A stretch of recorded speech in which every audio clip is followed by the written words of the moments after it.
अभेद न्याय स्थापित किया है।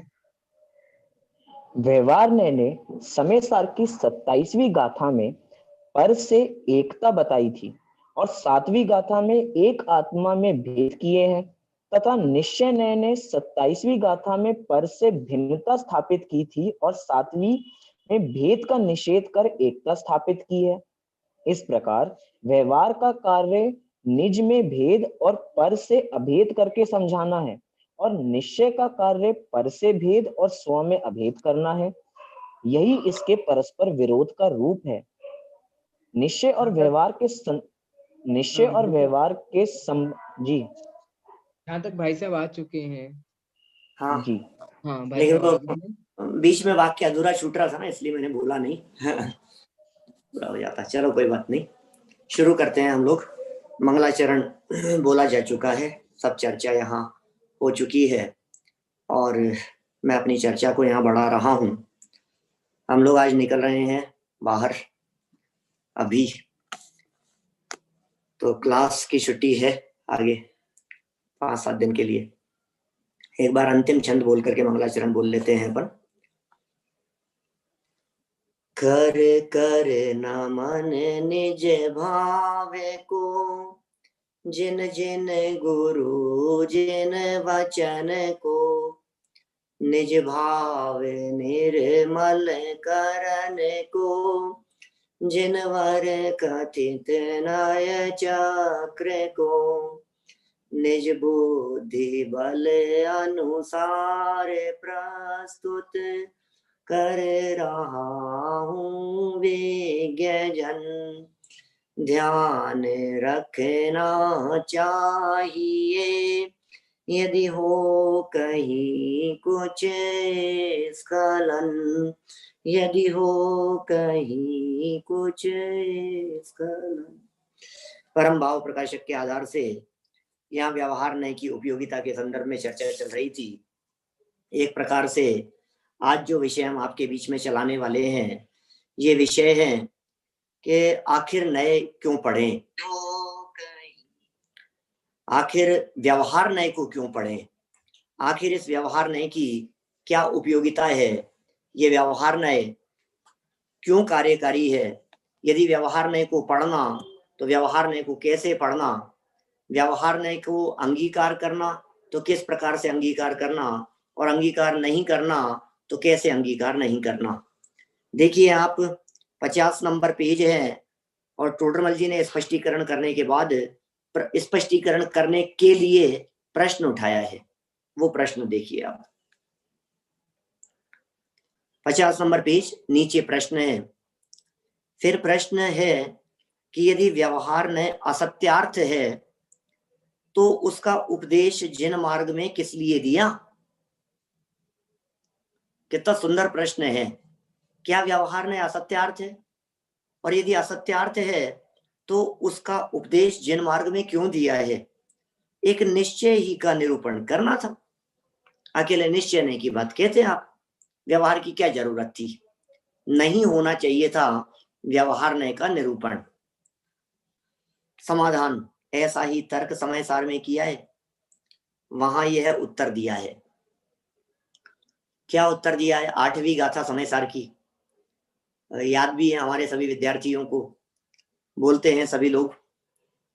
जहण विसकमण जो अणज्य भासम विणादुगाएदुम, तह व्यवहारेण विना परमत्वदेशणमसकम। क्या कह रहे हैं, अनार्य भाषा के बिना समझा सके न अनार्य को, बस त्यों ही समझा सके ना व्यवहार बिन परमार्थ को। ये जवाब है इसका। मलेच्छों को मलेच्छ की भाषा में समझाया जाता है, अज्ञानियों को अज्ञानी की भाषा में समझाया जाता है, बच्चों को बच्चों की भाषा में बोला जाता है। सुना होगा आपने मेरे से पहले भी, बच्चे को कहते हैं बेटा जा दादी को बुला ला, बच्चे को कहते हैं जा मम्मी को बुला करके ला। वो बच्चा आपसे ये प्रश्न नहीं करता कि अंकल मेरी मम्मी को बुलाऊं कि आपकी मम्मी को? वो बच्चा प्रश्न नहीं करता ऐसा, वो बच्चा सीधा जाता है और खुद की मम्मी को बुला करके लाता है। भाव ज्ञानी के होते हैं, भाषा अज्ञानी की होती है, ये नियम है। भाव ज्ञानी के बुलाना किसको है, ये ज्ञानी का भाव है, लेकिन भाषा बालकों की होती है। हम लोग कैसे बच्चों की भाषा में बात करते हैं, हम कैसे बच्चों की भाषा में बोलते हैं, बच्चों के सामने बच्चे बन जाते हैं, छोटे छोटे बच्चों के साथ में तुतलाती हुई भाषा में बोलने लगते हैं। मम्मम पिएगा, मम्मम। अब हमें समझ में नहीं आ रहा है, तुम तो बड़े हो, तुम उसको मम्मम क्यों कह रहे हो? लेकिन भाषा बच्चों की होती है, बच्चा बच्चों की भाषा में समझता है। जिस तरह से वो तुतलाती हुई भाषा में बोलता है, बड़े लोग भी बच्चों को उसी तुतलाती हुई भाषा में बोलने लगते हैं। कभी कभी ऐसा भी हो जाता है, क्या उल्टा भी हो जाता है। एक छोटे बच्चे को देख करके उसको कहा कि बेटा मम्मम पिएगा, तो तुरंत उसने पलट करके कहा कि सीधा सीधा क्यों नहीं बोलते हो कि पानी पीना है? आप पानी को मम्मम क्यों बोल रहे हो? मैंने आजकल के बच्चे, ये कंप्यूटर जेनरेशन है, ये थोड़ी सी फॉरवर्ड है? हम उन्हें जितना छोटा समझते हैं वे उतने छोटे हैं नहीं। लेकिन खैर जो भी हो, बच्चों की भाषा में ही बोला जाता है। बच्चे कौन? अज्ञानी। यहाँ अज्ञानियों को बच्चे कहा गया है, अनार्य हैं। देखो उमा स्वामी आचार्य ने तत्वार सूत्र 3 अध्याय में एक सूत्र दिया, मनुष्यों के 2 भेद करते हुए, अगार्य नगारश्य। आर्य ऐसा सूत्र दिया ना, एक तो आर्य है और अनार्य है, आर्य म्लेच्छाश्य ऐसा सूत्र है। आर्य म्लेच्छाश्य, आर्य और म्लेच्छ ये 2 तरह के मनुष्य होते हैं। हम लोग सब आर्य हैं। आपको मालूम है ये आर्य है ना, ये शब्द भोग भूमि के जीवों में चलता है ज्यादा, भोग भूमि की परंपरा का अनुसरण करके आया है। यहाँ हे आर्य ऐसे ऐसे बोलते हैं, हे आर्या। उनके उनके कोई नाम ही नहीं, आर्य और आर्य ही करके एक दूसरे को पुकारते हैं, संबोधन करते हैं ऐसा। तो अनार्य व्यक्ति को, म्लेच्छ व्यक्ति को म्लेच्छ भाषा में, भाषा के बिना अर्थ ग्रहण कराने में कोई समर्थ नहीं है। उसी प्रकार व्यवहार के बिना परमार्थ का उपदेश अशक्य है, इसलिए व्यवहार का उपदेश है। माने क्या करें, व्यवहारी जनों को समझाना है, म्लेच्छ जीवों को समझाना है। अब इस म्लेच्छ की जगह कुछ भी लगा लो। एक तो बच्चों को बच्चों की भाषा में बोलते हैं, वैभव जी बुजुर्गों से बुजुर्गों की भाषा में बोलते हैं। आपका तो पता नहीं, लेकिन घर में बड़े बुजुर्ग होते हैं तो वो कुछ ढूंढारी में, कुछ उनकी पुरानी भाषा में है, कुछ ऐसी मिश्रित भाषा, उनसे उस भाषा में बोलते हैं, अम्मा जी से। मतलब हम जो सीधी सीधी शुद्ध हिंदी है उस भाषा में बात नहीं करते। माने गांव के लोग हों तो उनसे गांव की भाषा में बोलने लगते हैं, ऐसा नहीं होता है। कहीं किसी गांव ढांडी में जाओ, कहीं किसी जगह पर, तो उनसे उन्हीं भाषा में बोलने लगते हो। अरे अनेक बार तो ऐसा होता है कि आप दक्षिण भारत में जाओ है? और आप मराठी नहीं जानते हैं, थोड़ी बहुत टूटी फूटी आप सीख करके गए, आप कन्नड़ या समझ लो आप जो भी है, हम मारवाड़ी जैसा ये आप कह रहे हैं, ऐसे मारवाड़ी में बोलने लगते हैं, पुराने लोगों से बात करने लगते हैं। अब हम चले गए दक्षिण भारत में, थोड़ी बहुत हमने मराठी के थोड़े से शब्द सीख लिए, अब हम उनसे टूटपटांग मराठी में बोलने लगे थोड़ा सा। तो वो सामने वाला व्यक्ति कहता है, बाबूजी मुझे हिंदी आती है, आप हिंदी में ही बोल लो। अजीब सी स्थिति होती है। अपन तो सोच रहे थे कि ये नहीं समझेगा, इसको समझाने के लिए उसकी भाषा में बोलो। तो मैं समझता हूँ, आप बोलो बोलो क्या कहना है। एक वाकया मुझे याद आता है, बड़ा विचित्र प्रकार का। मैंने अनंत भाई ने सुनाया, अनंत भाई सेठ है ना अपने मुंबई में, वे पोन्नूर में वो बना रहे थे, पूरी सड़क वगैरह बनाई उन्होंने वहां 2-3 किलोमीटर की, और सड़क वगैरह बना रहे थे, बनाने की योजना प्लानिंग कर रहे थे इस तरह की। तो फोटोग्राफर को साथ में लेकर के गए थे, और उसके गांव के वहां के लोग भी थे, लोकल तमिल जानने वाले, तमिल चलती है वहां पोन्नूर में। चेन्नई के पास में है, 2-2.5 घंटे का रास्ता आगे। तो सब गांव के लोग, तमिल के अलावा दूसरा कुछ नहीं समझते हैं वो लोग। ये लोग आपस में बातें करते हुए चल रहे थे और रिकॉर्डिंग चल रही थी, रिकॉर्डिंग, फोटोग्राफर रिकॉर्डिंग कर रहा था, रास्ते देख रहे थे, ऊपर तक की व्यवस्था बननी है ऐसा। तो चलते चलते आपस में बातें चल रही थी। तो अनंत भाई ने ये कहा कि जब वो सब हो गया, हम सब पूरा इंस्पेक्शन करके आ गए, और आने के बाद में जब हम उसकी रिकॉर्डिंग देख रहे थे, तो रिकॉर्डिंग को देखते हुए जब वापस मुंबई आ गए, तब रिकॉर्डिंग को देख रहे थे, तो हमारे पीछे ड्राइवर खड़ा खड़ा हंस रहा था बहुत जोरों से। हमने उससे पूछा, भैया तुम क्यों हंस रहे हो? तो उसने कहा कि आपको पता नहीं है, वहां जो लोग खड़े थे, वो खड़े खड़े जो बात कर रहे थे ना, वो भी रिकॉर्डिंग में आ गई। बोले तमिल में वो लोग बात कर रहे थे कि कोई मुंबई का स्टेट है, इसकी टॉप फ्लोर खाली है, दिमाग सरक गया है, यहाँ 2-3 किलोमीटर की यहाँ सड़क बनाने के लिए आया है। माने हमें पता नहीं लगता है गांव के लोगों का इस तरह की कुछ बात, कि कौन व्यक्ति किस भाषा में समझता है। अपन तो समझते हैं कि वो समझ नहीं रहे हैं, लेकिन इनकी पूरी की पूरी बात वो गांव के लोग समझ रहे थे, और समझ करके आपस में अपनी भाषा में इनकी मजाक बना रहे थे। ये सोच रहे थे हम हिंदी में बात कर रहे हैं, ये क्या समझेंगे, इनको थोड़ी ना पता लगता है। ये जो है ना चेन्नई एक्सप्रेस है, नहीं सबके ख्याल में आ गई? दिव्यांश समझ में आई कि नहीं? चेन्नई एक्सप्रेस, ट्रेन में सफर करते समय, वो कौन थे, नाम तो भूल गया मैं, लेकिन वो इन्होंने हिंदी में बोलना चालू किया, वो सब समझ रहे थे, वो समझते थे कि हिंदी नहीं समझते होंगे, उसी भाषा में बोलने लगे।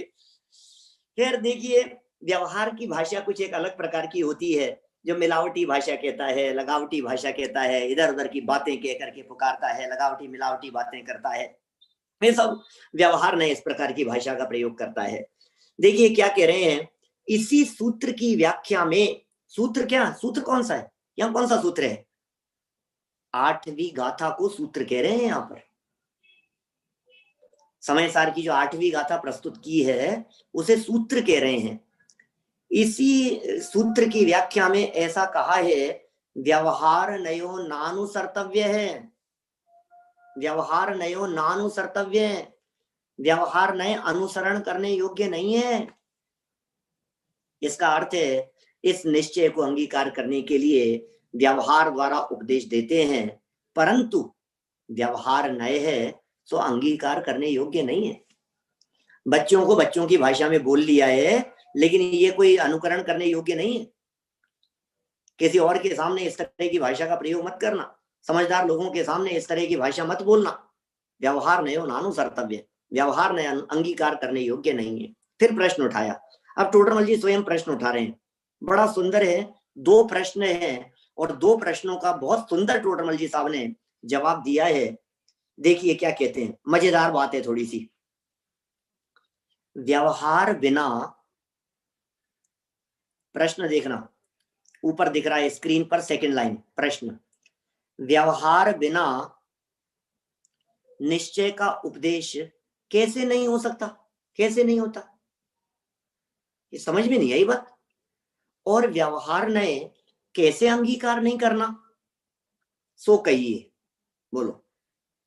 अब ये प्रश्न है, शिष्य के दिमाग में शंका है, यार निश्चय का काम निश्चय करे, व्यवहार का काम व्यवहार करे, बोले व्यवहार के बिना निश्चय का उपदेश नहीं हो सकता। गजब की बात कर रहे हो आप, मतलब निश्चय ने तो व्यवहार के अधीन हो गया, मतलब निश्चय ने तो परतंत्र हो गया, पराधीन हो गया, ऐसा लगता है हमारे को। व्यवहार के बिना निश्चय का उपदेश नहीं हो सकता। एक प्रश्न, इस प्रश्न का जवाब 3 बिंदुओं में दिया है टोडरमल जी ने, अभी तीनों बिंदुओं की चर्चा करूंगा। फिर कैसे अंगीकार नहीं करना, इस बात को भी टोडरमल जी साहब ने 3 बिंदुओं में समझाया है। सुष्मित, 3 बिंदुओं में ही इस बात को पुनः समझाते हैं, कैसे अंगीकार नहीं करना। देखो चर्चा यहां से मैं शुरू करते हुए बीच में एक प्रसंग सुनाना चाहूंगा, पहले चर्चा शुरू करता हूं, सुनो। निश्चय ने से, तो आत्मा पर द्रव्यों से भिन्न, स्वभावों से अभिन्न, स्वयं सिद्ध वस्तु है। वाक्य को रट लेना, याद कर लेना। मैं एक प्रसंग काल्पनिक सुनाता हूं, जब जब यह चर्चा चलती है। किसी व्यक्ति को आत्मा समझना था, क्या करें बोलो, बोलो भाई साहब, आत्मा समझने के लिए क्या करें? मानवेंद्र जी साहब, आत्मा समझना है आपके पास में कोई उपाय? अरे क्या बात कर रहे हो यार, आत्मा समझने के लिए किसी व्यक्ति को समझना था, बहुत जिज्ञासा थी, तो जब आत्मा समझना था उसने कई बार जिज्ञासा व्यक्त की, बार बार में कहा मुझे बतलाओ यार, जहां जाना हो मैं वहां जा सकता हूं, लेकिन मुझे तो आत्मा के बारे में समझना है, जैसे भी हो कैसे भी हो, क्योंकि सुख की प्राप्ति आत्मा को जाने समझे बिना नहीं होती है। जब ये बातें खूब सुनी उससे, तो तुरंत आपने बतला दिया, भैया आत्मा को समझने के लिए तो वर्तमान समय में जयपुर जाना पड़ेगा, जयपुर से अच्छी जगह नहीं है। ये ऑफलाइन की बातें हैं सब, है ना। ऑनलाइन में तो सब कुछ कहानी बदल गई है, ऑनलाइन के लिए मुझे स्टोरी अलग बनानी पड़ेगी, बाद में सुनाऊंगा। तो बोले तुम्हारे को क्या करना पड़े? जयपुर जाना। तैयार हूं मैं जयपुर जाने के लिए। जयपुर जाकर के क्या होगा? अरे बोले जयपुर के अंदर एक टोडरमल स्मारक है, तुम वहां चले जाना, आत्मा को समझने के लिए वर्तमान समय में बहुत अच्छी जगह है, वहां जाओगे तो तुम्हें आत्मा समझ में आ जाएगा। कि वहां जाकर के किससे मिलना है? किससे मिलना तो छोड़ो, तुम उस बिल्डिंग के अंदर जाओगे, भवन के अंदर जाओगे, तुम किसी भी व्यक्ति के ऐसे हाथ लगा देना, वो तुम्हें आत्मा समझा देगा। क्या बात कर रहे हो? बोले सब विद्वान ही विद्वान है, कर्मचारियों से लेकर अधिकारियों तक, विद्यार्थियों से लेकर के बड़े विद्वानों तक, हर व्यक्ति आत्मा के बारे में जानता है। तुम्हें आत्मा को समझना हो, तुम्हें वहां जाना पड़ेगा, तुम वहां जाओ, तुम्हें आत्मा समझ में आ जाएगा।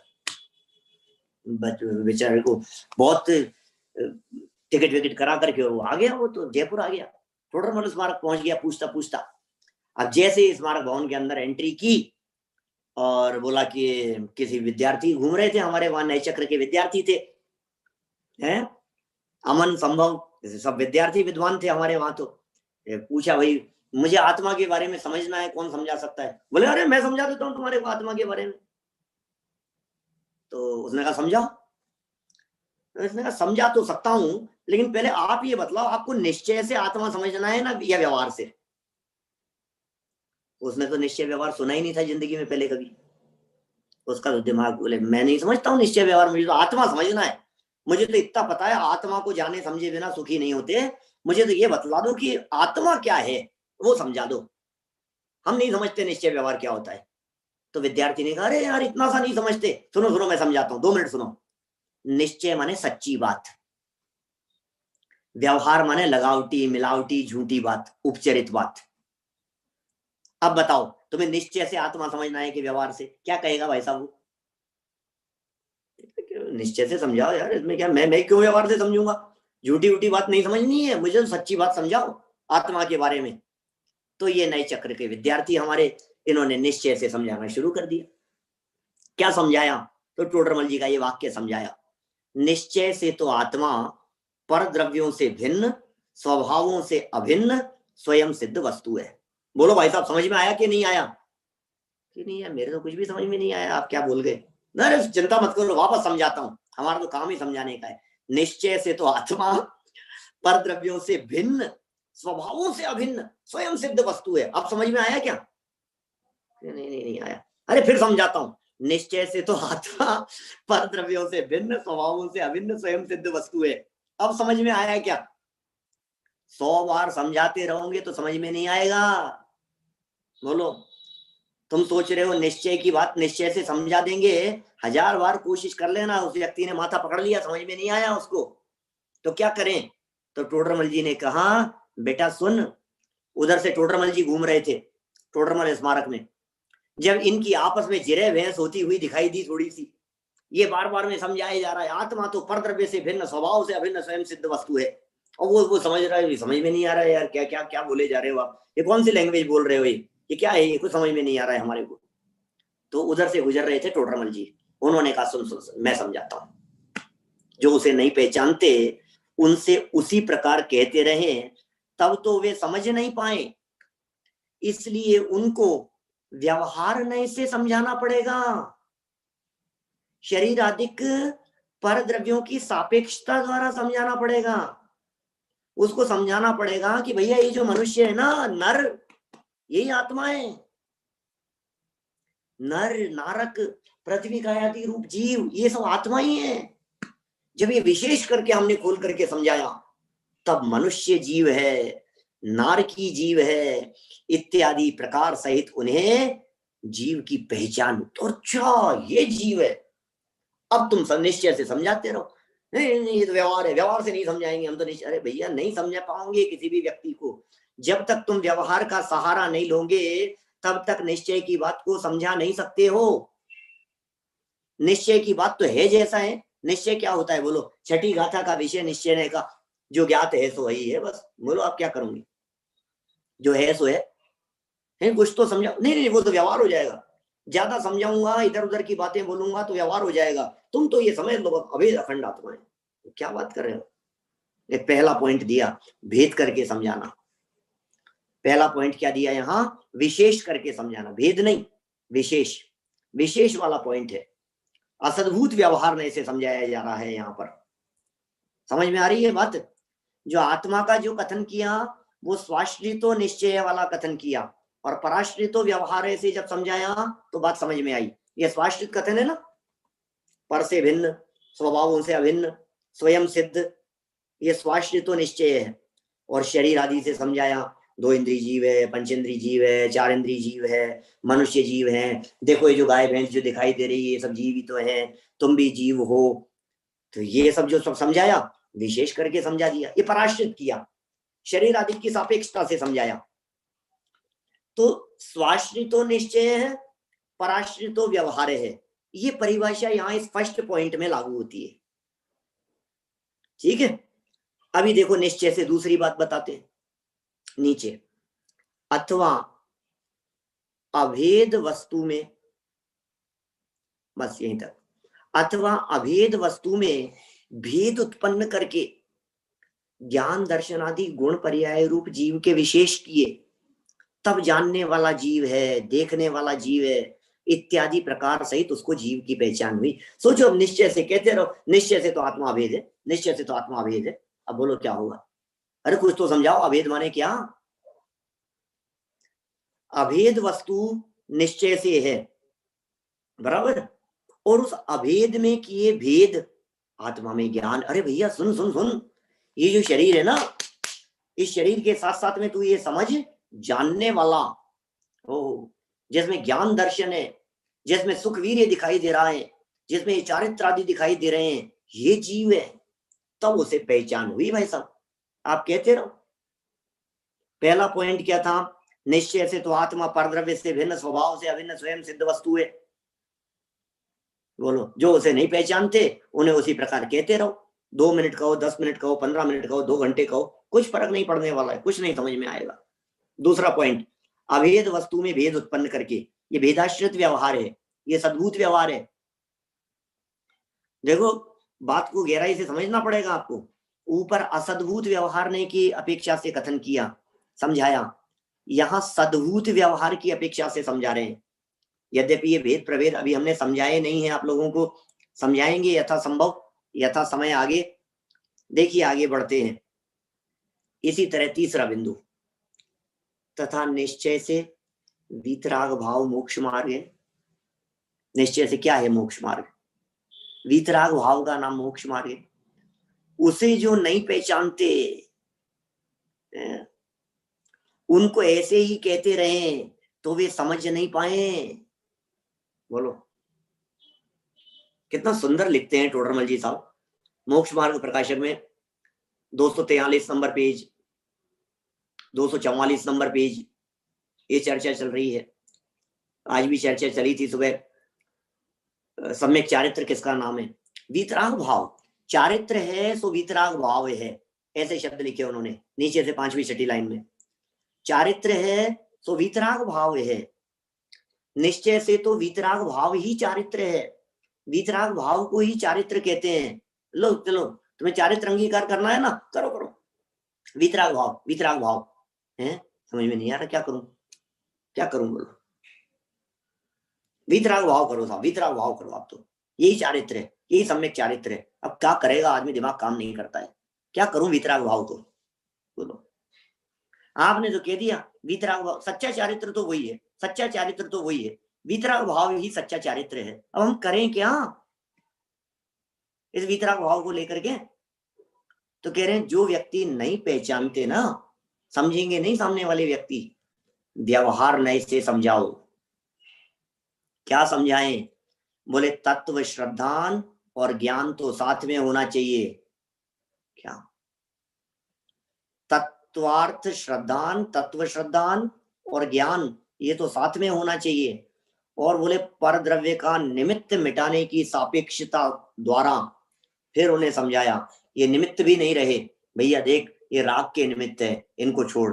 पहले तत्व श्रद्धान हो, पहले तत्व ज्ञान हो, फिर हटाओ इसको। नहीं नहीं, ये हटा यार, ये हटा। ये भैया इनकी सापेक्षता द्वारा व्रत बतलाते हैं, शील का उपदेश देते हैं, संयम का उपदेश देते हैं। ये सब वीतराग भाव के विशेष बतलाए, तब उन्हें वीतराग भाव की पहचान हुई। कैसे पहचानेंगे आप वीतराग भाव को? हमने तो कह दिया वीतराग भाव को पहचानो, वीतराग भाव को पहचानो। कैसे पहचानेंगे वीतराग भाव को? वीतराग भाव ही चारित्र्य भैया, वीतराग भाव ही होना चाहिए जीवन में, वीतराग भाव होना चाहिए। तो क्या करूं, वीतराग भाव क्या होता है ये तो समझाओ।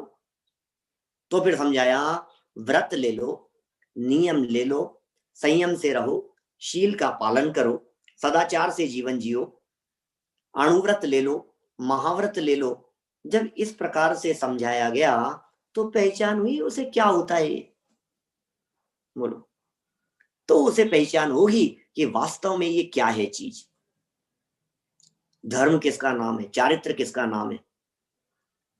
इसी प्रकार निष्कर्ष वाक्य 3 बिंदु देने के बाद, इसी प्रकार अन्यत्र भी व्यवहार बिना निश्चय के उपदेश का न होना जानना। ये 3 तर्क किस लिए दिए गए हैं आप बताओ, किस लिए दिए हैं?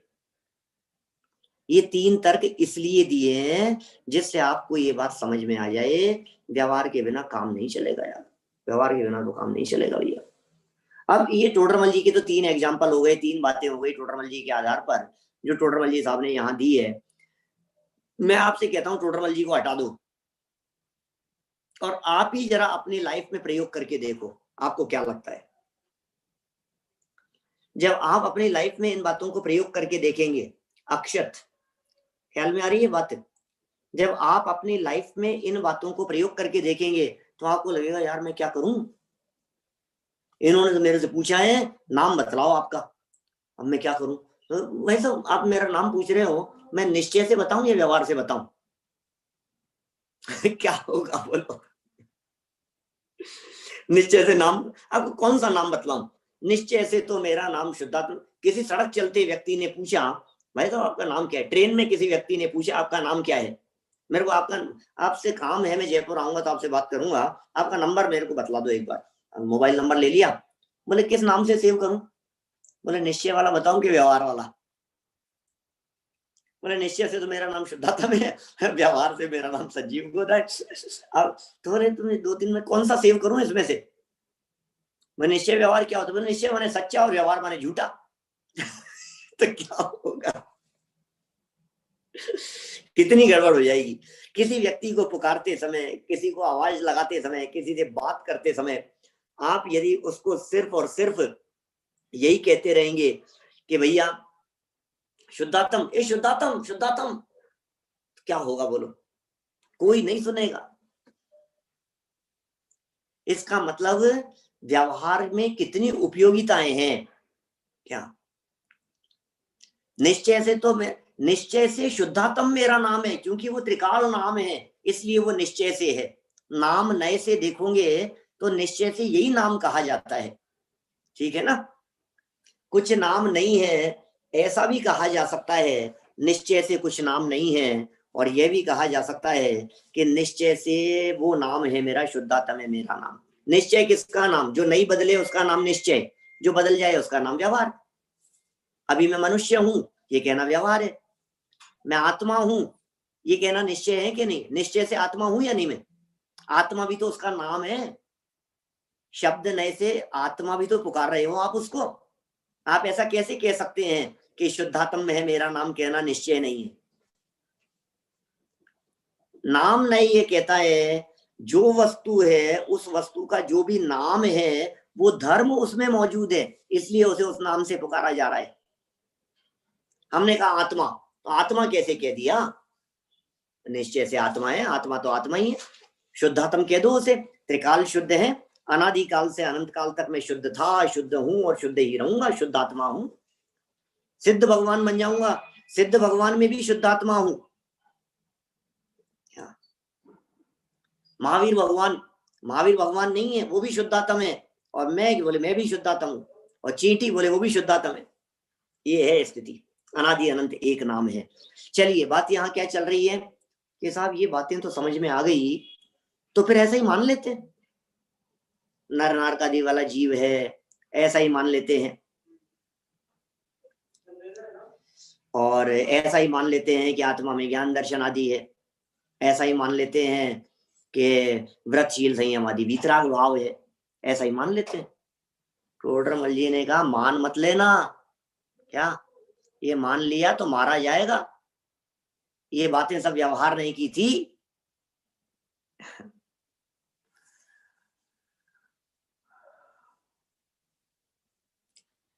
माने ये सारी बातें जितनी कही थी, ये सारी बातें समझने समझाने के लिए थी, मानने के लिए नहीं थी।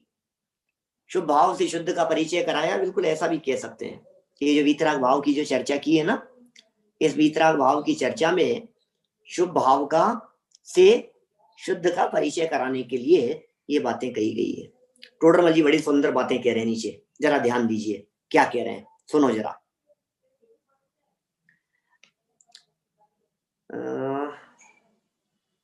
तथा यहाँ व्यवहार से नर नारकादि पर्याय ही को जीव कहा, तो पर्याय ही को जीव नहीं मान लेना, ये बातें तो कहने के लिए थी। अवनीश भाई अलौकिक भाव हैं सब, ये बातें कहने के लिए अलग थी। ये भाषा कहने की मात्र थी, बोलने की भाषा थी। तुम बोलने की भाषा को सब समझोगे तो क्या कहा ऐसा ही जाएगा कि जाओ एक पुड़िया सुबह गर्म पानी से ले लेना, एक पुड़िया शाम को ले लेना। डॉक्टर जब दवाई देते हैं तो पुड़िया लेने के लिए कहते हैं। अब कोई मूर्ख नादान व्यक्ति वहां जाकर के पुड़िया तो ले और दवाई को निकाल फेंके, तो इसके लिए तो पुड़िया नहीं कहा गया था। कहने की बात अलग है, मानना अलग है। डॉक्टर साहब ने कहा सुनो भैया, तुम एक काम करना, तुम्हारे अम्मा जी आए नहीं है, तबीयत उनकी ज्यादा खराब है, एक काम करना, ये दवाई दे रहा हूं, ये हिला करके अम्मा जी को दे देना। अब वहां जाकर के उसने अम्मा जी को पकड़ा और जोर जोर से हिलाया। दवाई देने के लिए कहा था, डॉक्टर साहब ने हिला करके देना है। तो भाई भाव तो ये था कि दवाई हिला करके देनी है, अम्मा जी को नहीं हिलाना है। हिलाना किसको है बोलो, हिला के देना, ऐसे मत देना। वो किसको हिलाना है मतलब मेरे को, दवाई ले लेना।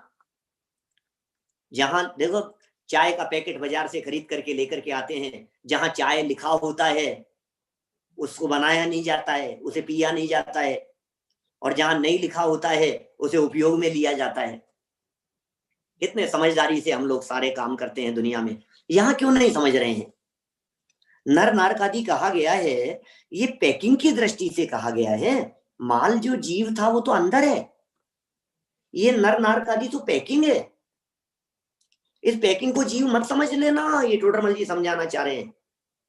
ये कह रहे हैं पर्याय ही को जीव नहीं मान लेना, पर्याय तो जीव पुद्गल के संयोग रूप है, वहां निश्चय से जीव द्रव्य भिन्न है, उसी को जीव मानना। भैया यार किसी व्यक्ति ने जिंदगी में पहली बार चाय पी हो, और पहली बार पी, बड़ी अच्छी लगी, बोले अरे कैसे बनती है, क्या करें इसका, कि कुछ नहीं है, ये पैकेट है, तुम भी ले जाओ। कि क्या करना है कि दूध पानी के साथ में इसको उबाल लेना और फिर छान लेना और पीना, बड़ा मजा आएगा। तो पैकेट ले गया, उसने पैकेट जाकर के दूध पानी के साथ में उबाल लिया। पैकेट थोड़ी ना उबालना था, क्या तुमने कहा था ये चाय है, अरे ये नहीं है, कहा तो यही जाएगा, ये एक पैकेट ले जाओ, कहा तो यही जाएगा, खोल करके नहीं दिया जाएगा, बोला तो यही जाएगा। भाषा तो ऐसी ही होती है, व्यवहार ने काम इसी तरह के करता है, संयोग रूप है ये। निश्चय से जीव द्रव्य भिन्न है, उसको मानना जीव, निश्चय से चाय भिन्न है, इसको पैकेट को चाय मत मान लेना। निश्चय से जो बात है, असली बात, वो भाव समझना पड़ेगा आपको, अंदर का भाव, अदरवाइज नहीं समझ में आएगी बात। जीव के संयोग से, सुनो आगे क्या कहते हैं, जीव के संयोग से शरीर आदि को भी उपचार से जीव कहा है, उस पैकेट को भी चाहे कह दिया जाता है, बोल दिया जाता है। सो कथन मात्र ही है, परमार्थ से पैकेट चाय होता नहीं, ऐसा ही श्रद्धान करना। शरीर आदि जीव होते नहीं, ऐसा ही श्रद्धान करना।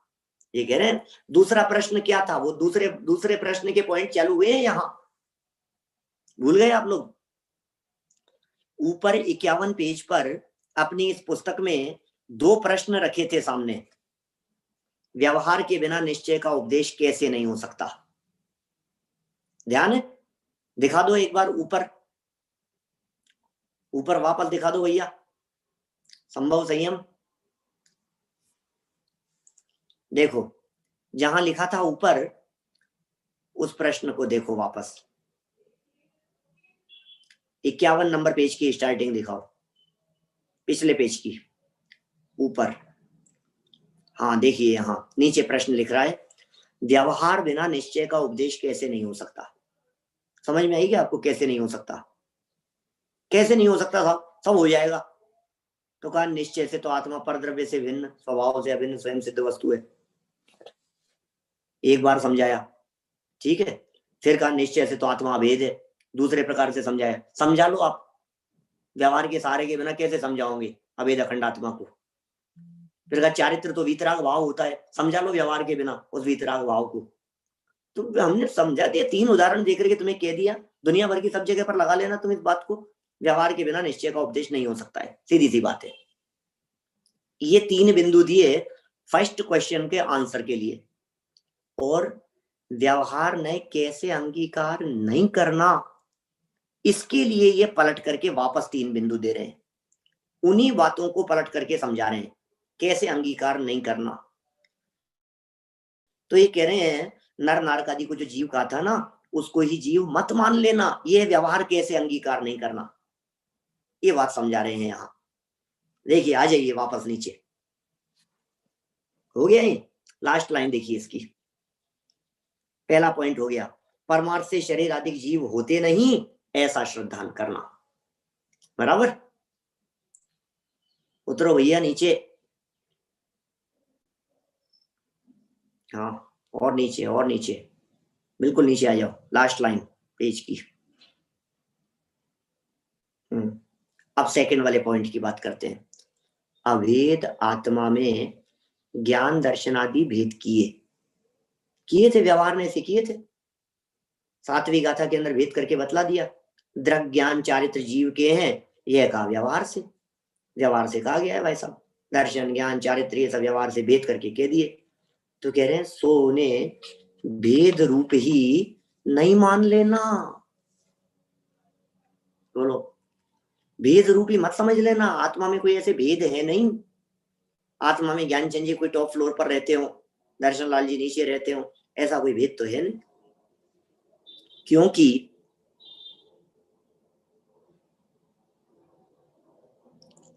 क्योंकि भेद तो समझाने के लिए किए हैं। भेद क्यों किए? भेद तो समझाने के लिए किए। निश्चय से आत्मा अभेद ही है, भेद तो समझाने के लिए किए थे, आत्मा तो अभेद ही, उसी को जीव वस्तु मानना। संज्ञा संख्यादिक से भेद कहे सो कथन मात्र ही है। क्या बात कह रहे हैं, संज्ञा संख्यादि, आदि लगाया है। आदि का मतलब समझते हैं? आदि का मतलब क्या होता है? संज्ञा, संख्या, लक्षण और प्रयोजन, 4 बातें ली जाती है। संज्ञा संख्यादिक लिख दिया है ना यहां। संज्ञा, संख्या, लक्षण और प्रयोजन, इनसे भेद कहे तो कथन मात्र ही है, परमार्थ से भिन्न भिन्न है नहीं, ऐसा ही श्रद्धान करना। ये भेद किए हैं, शास्त्रों में भेद किए हैं। आत्मा और ज्ञान दर्शनादिक, ज्ञान दर्शनादिक के भेद कर दिए आत्मा के साथ में, आत्मा में ऐसा भेद करके बतलाया। तो कह रहे हैं एक तो संज्ञा की दृष्टि से भेद है। किस किस में भेद है?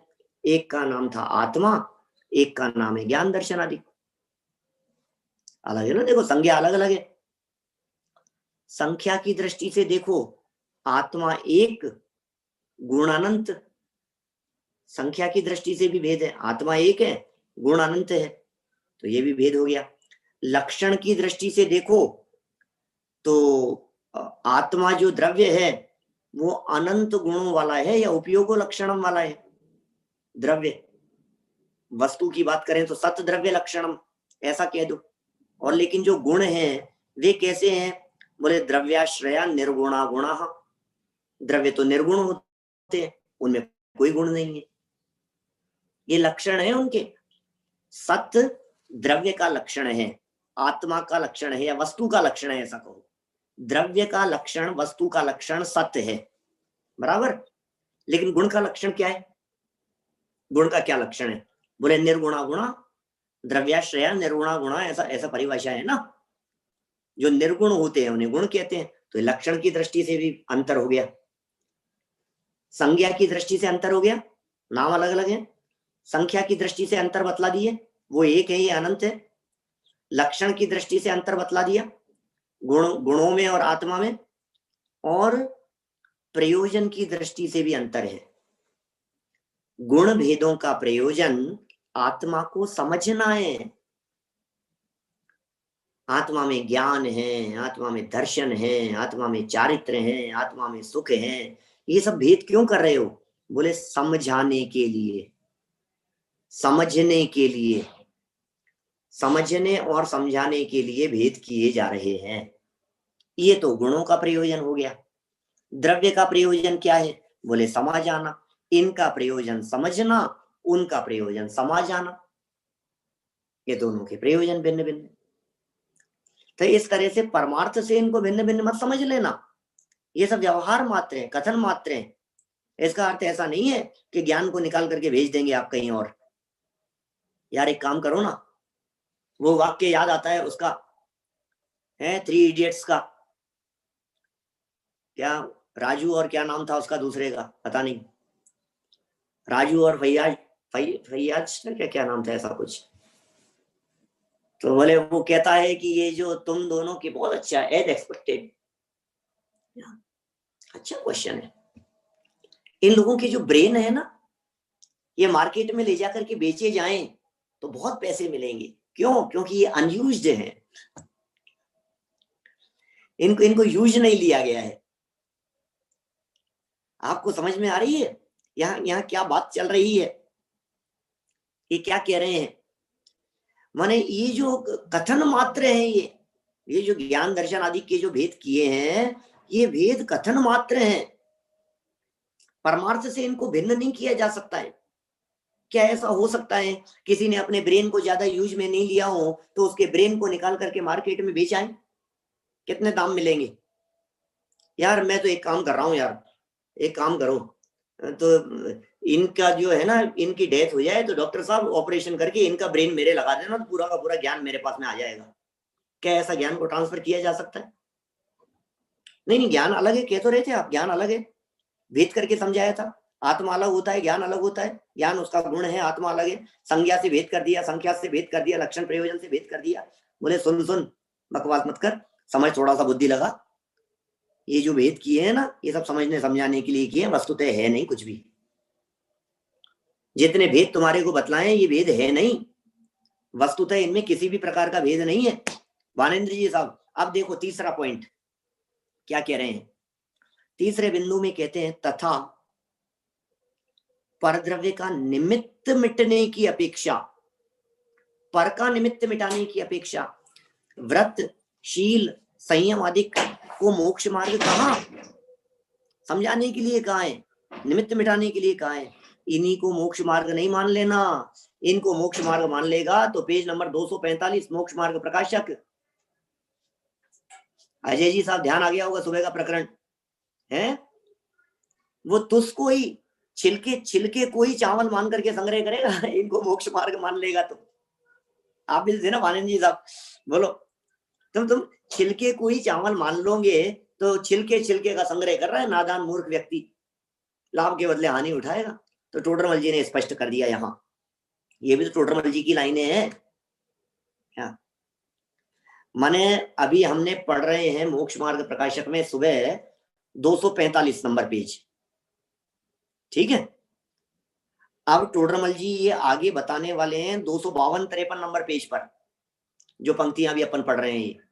माने 10-15 दिन के अंदर, 8-10 दिन के अंदर ये लाइनें अपन सुबह मोक्ष मार्ग प्रकाशक के प्रकरण में पढ़ेंगे। 260 के आसपास नंबर का प्रवचन होगा। देखो, सो इन्हीं को मोक्ष मार्ग नहीं मान लेना, क्योंकि परद्रव्य का ग्रहण त्याग आत्मा के हो तो आत्मा परद्रव्य का कर्ता हर्ता हो जाए। क्या कह रहे हैं? परद्रव्य का ग्रहण त्याग आत्मा के होता नहीं है, आत्मा उनका कर्ता हर्ता हो जाएगा। पर को कैसे ग्रहण करे, पर का कैसे त्याग करे। परंतु कोई द्रव्य किसी द्रव्य के अधीन है नहीं, इसलिए आत्मा अपने भाव रागादिक हैं, उन्हें छोड़कर वीतरागी होता है, कपड़े छोड़ के वीतरागी नहीं होता। अरे साहब वीतरागी हो गए साहब, वीतरागी हो गए साहब, घर छोड़ करके वीतरागी हो गए साहब, कपड़े छोड़ करके वीतरागी हो गए। कपड़े छोड़ने से नहीं, राग छोड़ने से वीतरागी होता है। तुमने तो वीतरागी शब्द को ही नहीं समझा। वीतरागी, कपड़े रागी थोड़ी ना लिखा है, वीत कपड़े थोड़ी ना लिखा है। वीत कपड़े होना है, वीत ग्रह होना है कि वीतरागी होना है? सोचो तो सही। क्या क्या शब्द है बोलो वैभव जी, क्या शब्द है मतलब वीतरागी। अब ये समझता है वीतरागी होने के लिए कपड़े छोड़ने पड़ेंगे, तो वीत कपड़े कहा था क्या? ये सोचता वीतरागी होने के लिए घर छोड़ना पड़ेगा, तो वीत ग्रह बोला था क्या? वीतरागी बोला राग छोड़।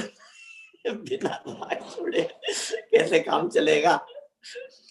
ये कह रहे हैं अपने भाव रागादिक है, उन्हें छोड़कर वीतरागी होता है, इसलिए निश्चय से वीतराग भाव ही मोक्ष मार्ग है। ये असली मोक्ष मार्ग है।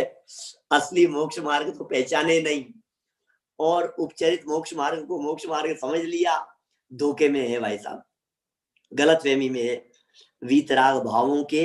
अब सब तो फिर इसका मतलब ये नहीं छोड़े, तो फिर ये नहीं छोड़ना है, तो फिर घर नहीं छोड़ना है क्या? इंग्लिश में विदाउट ट्रैक कहते हैं, सही कह रहे हैं आप क्या? तो फिर नहीं छोड़े साहब, कपड़े नहीं छोड़ना है हमारे को, घर नहीं छोड़ना है। अरे सुन तो सही बापू, आगे कह रहे हैं बात तो सुन। क्या कह रहे? वीतराग भावों के और व्रतादिक के कदाचित कार्य कारण पना है। क्या? भावों की निर्मलता के लिए वस्तुओं का त्याग कराते हैं, निमित्त नैमित्तिक संबंध है ऐसे। कदाचित कारण कार्यपना है, इसलिए व्रतादिक को मोक्ष मार्ग कहा तो कथन मात्र ही है, सच्चा नहीं है कि साहब लिखा है हम शास्त्र के अंदर दिखा सकते हैं, ये चारित्र है, शास्त्र में दिखा सकते हैं, ये मोक्ष मार्ग है, कि दिखा दो, हमें पता है। छिलके को पकड़ने जैसी हालत होगी, छिलके इकट्ठे करने जैसी हालत होगी। परमार्थ से बाह्य क्रिया मोक्ष मार्ग नहीं है। क्या? बाह्य क्रिया मोक्ष मार्ग नहीं है, ऐसा ही श्रद्धान करना। ये देखो क्या प्रश्न किया था टोडरमल जी साहब ने, व्यवहार नए कैसे अंगीकार नहीं करना। बोले व्यवहार के कथन को काम चलाने के लिए समझ लेना, उन व्यवहार के कथनों को चैंटना मत उनसे, ये सब यहाँ कथन किया। इस प्रकार अन्यत्र भी 3 एग्जाम्पल दे दिए हमने, तो हम तो 20 एग्जाम्पल दे सकते थे। ग्रंथ के बढ़ने की वजह से हम यहाँ लिख नहीं रहे हैं, बाकी आपके ऊपर छोड़ते हैं। इसी प्रकार अन्यत्र भी व्यवहार नए का अंगीकार नहीं करना, ऐसा जान लेना। इस तरह की बात को आप गहराई से जान लेना, ये बातें यहाँ कही है। अब इन सारी बातों को सुनकर के प्रश्न जो खड़ा किया है, इसका समाधान अब आपके बीच में करेंगे 28 तारीख को, 28 जनवरी को। हम है नहीं यहाँ, और हमारे वहाँ शिविर है, आयोजन है, आप लोग उस आयोजन का जरूर लाभ लेवें। ऑनलाइन कार्यक्रम चलेंगे, 64 रिद्धि विधान का आयोजन है, अलग अलग दिन अलग अलग समय पर है, 22, 23, 24। लिंक आप लोगों को भेजने की कोशिश करेंगे। बहुत सुंदर कार्यक्रम होने वाला है। संजय जी शास्त्री जेवर वाले विधान के लिए वहां आने वाले हैं, वो रहेंगे और हम रहेंगे। और प्रवचन होंगे, कक्षाएं लगेगी, आयोजन होंगे 2-3 दिन। यद्यपि फैमिली प्रोग्राम है, लेकिन फिर भी 80-100 लोग होंगे। कुछ एक लोग कोई बाहर से आ रहे हैं, वहां कहाँ की बात कर रहे हैं हम, गजपंथा की, ठीक है ना। तो कल से अपनी विद्यार्थियों की जो नए चक्र की क्लास है, ये क्लास अपन 28 तारीख को लेंगे। बाकी तीनों समय के प्रवचन कोशिश करेंगे कि यथावत आपको ऑनलाइन मिलते रहे। अभी बात को पूरी करता हूं। जिनवाणी स्तुति। निज विधि निज में बताई, यह अनंत उपकार है। उसके लिए जिनवाणी माँ को वंदना शत बार है, वंदना शत